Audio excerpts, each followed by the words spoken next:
ഇപ്പോൾ ഡാർക്ക് ചോക്ലേറ്റാണിത്. Dark chocolate, pure chocolate അടുത്ത ബാച്ച് തയ്യാറായിക്കൊണ്ടിരിക്കുകയാണ്. ഇനി ഒരു 8 അവർ കൂടെ മെഷീനിലിട്ട് നമ്മുടെ ബ്ലെൻഡ് ചെയ്യുമ്പോൾ അത് ക്ലിയർ ആയിട്ട് വരും. ഇപ്പം ഏകദേശമായിട്ടുണ്ട്. ഡാർക്കാണ്. അതിൽ 50% കൊക്കോയാണ് ഇതിൽ ചേർത്തിട്ടുള്ളത്. പിന്നെ മറ്റ് നോൺ ഹൈഡ്രജൻ വെജിറ്റബിൾ ഫാറ്റ് ഒന്നും തന്നെ ആഡ് ചെയ്യാത്ത നല്ലൊരു ചോക്ലേറ്റാണിത്.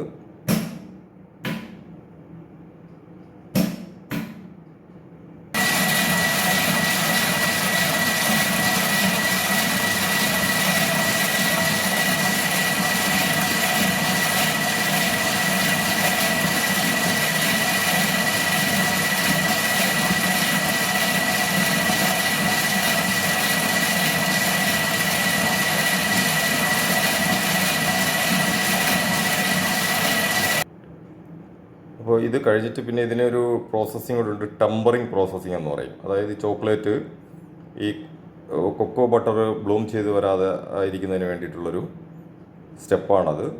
അതും കൂടെ ചെയ്താൽ മാത്രമേ ചോക്ലേറ്റ് നമുക്ക് കുറച്ച് കാലം ഇങ്ങനെ ഒരു കേടൊന്നുമല്ല, അതൊരു ഈ പൂപ്പലടിച്ചതുപോലെ വരാത്ത രീതിയിലിരിക്കുള്ളൂ. പൂപ്പലടിക്കുന്നതല്ലത്, സാധാരണ പ്യൂർ ചോക്ലേറ്റ് അത് ബ്ലൂം സംഭവിക്കുന്നതാണ്. അപ്പോൾ അങ്ങനെ വരാതിരിക്കണമെങ്കിൽ ഈ ടെമ്പറിങ് കൂടെ ചെയ്യണം. ആ ടെമ്പറിങ് പ്രോസസ്സ് ഞാൻ അടുത്ത വീഡിയോയിൽ കാണിക്കുന്നതാണ്.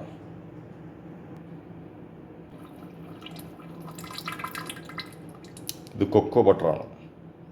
ഇങ്ങനെ ബട്ടർ ചേർത്തുകൊണ്ടിരിക്കണം. ഇത് ഇങ്ങനെ ടൈറ്റായി വരുമ്പോൾ, അതായത് ഇത് ഇങ്ങനെ ഈ മൈക്രോൺ കുറഞ്ഞ് വരുമ്പോൾ ഇത് ടൈറ്റ് ആവും. ആ സമയത്ത് നമ്മൾ ബട്ടർ ഇങ്ങനെ ചേർക്കണം. ഒരു പ്രത്യേക കൺസിസ്റ്റൻസിയിൽ എത്തുന്നത് വരെ ബട്ടർ ചേർക്കണം.